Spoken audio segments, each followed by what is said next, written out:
ఎన్నికల ముందు ఇచ్చిన సూపర్ 6 హామీల అమలుపై వెనుకడుగు వేసే ప్రసక్తే లేదని వీలైనంత త్వరగా అమలు చేసేలా కార్యాచరణ సిద్ధం చేయాలని రాష్ట్ర కేబినెట్ భేటీలో నిర్ణయించారు.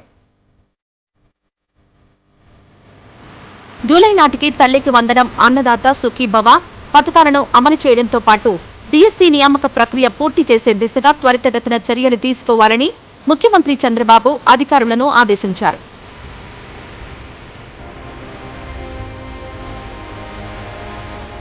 గురువారం వెలగపూడి సచివాలయంలో జరిగిన కేబినెట్ సమావేశంలో పలు కీలక నిర్ణయాలు తీసుకున్నారు. తల్లికి వందనం పథకాన్ని ప్రభుత్వం ప్రతిష్టాత్మకంగా తీసుకుందని, జనాభా నిర్వహణకు ఉపయోగపడుతుందని చంద్రబాబు అన్నారు.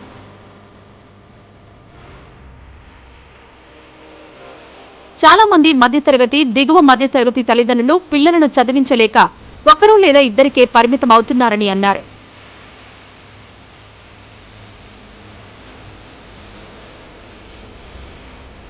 ఎంతమంది పిల్లలున్నా ప్రభుత్వం చదివిస్తుంది అన్న భరోసా వారికి తల్లికి వందనం ఇస్తుంది అని చంద్రబాబు పేర్కొన్నారు.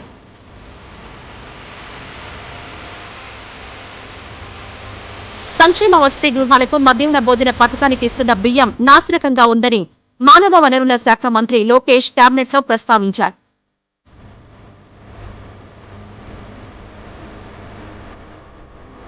దీన్ని మెరుగుపరిచేందుకు చర్యలు తీసుకుంటున్నామని, త్వరలో నాణ్యమైన బీపీటీ బియ్యాన్ని అందిస్తామని పౌర సరఫరాల మంత్రి నాదెండ్ల మనోహర్ చెప్పారు.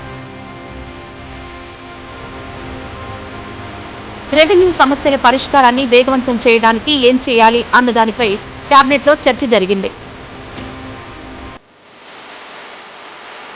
గతంలో ఆర్డీఓ స్థాయిలోనే అప్పీల్ చేసుకునే అధికారం ఉండేదని, వైసీపీ హయాంలో ఆర్డీఓను పక్కన పెట్టి డిఆర్ఓకు ఆ బాధ్యతలు అప్పగించారని, డిఆర్ఓలపై పని ఒత్తిడి కారణంగా రెవెన్యూ ఫైల్ భారీగా పేరుకుపోతున్నాయని అభిప్రాయపడ్డారు. గతంలో మాదిరి ఆర్డీఓకి అప్పీల్ చేసుకునే అధికారాన్ని కట్టబెట్టాలని నిర్ణయించారు.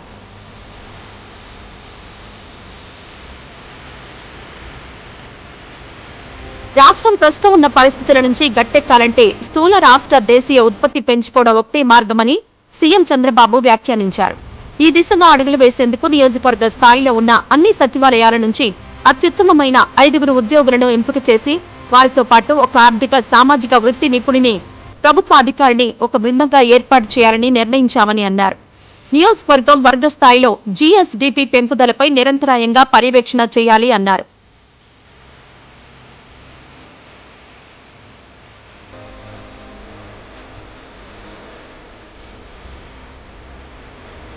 నియోజకవర్గంలో కుటుంబాల నుంచి వనరుల వరకు అన్నింటినీ నిరంతరాయంగా పర్యవేక్షిస్తూ జీఎస్డీపీ పెరుగుదలకు ఏం చర్యలు తీసుకోవాలో ఈ బృందం అధ్యయనం చేసి స్థానిక ఎమ్మెల్యేకు, ప్రభుత్వానికి నివేదిక ఇస్తుందని సీఎం తెలిపారు.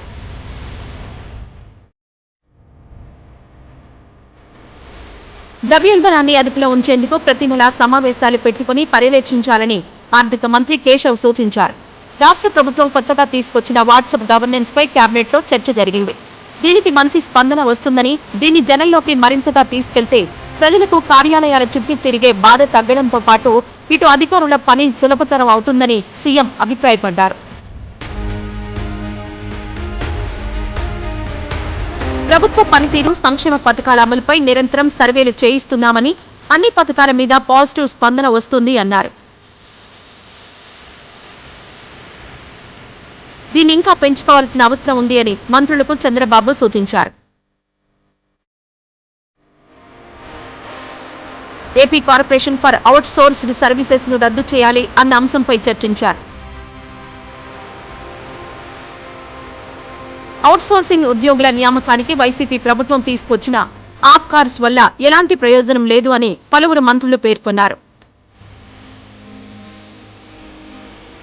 ఏ శాఖకు ఆ శాఖ వారి అవసరాలకు తగ్గట్లు అవుట్ సోర్సింగ్ ఉద్యోగులను నియమించుకోవడం ద్వారా ఉద్యోగులపై ఆ శాఖ అధికారులకు పట్టు ఉంటుందని, మంచి పనితీరు రాబట్టుకునేందుకు అవకాశం ఉంటుందని అభిప్రాయపడ్డారు. ఆప్కార్స్ రద్దు చేస్తేనే మంచిది అని కేబినెట్ అభిప్రాయపడింది.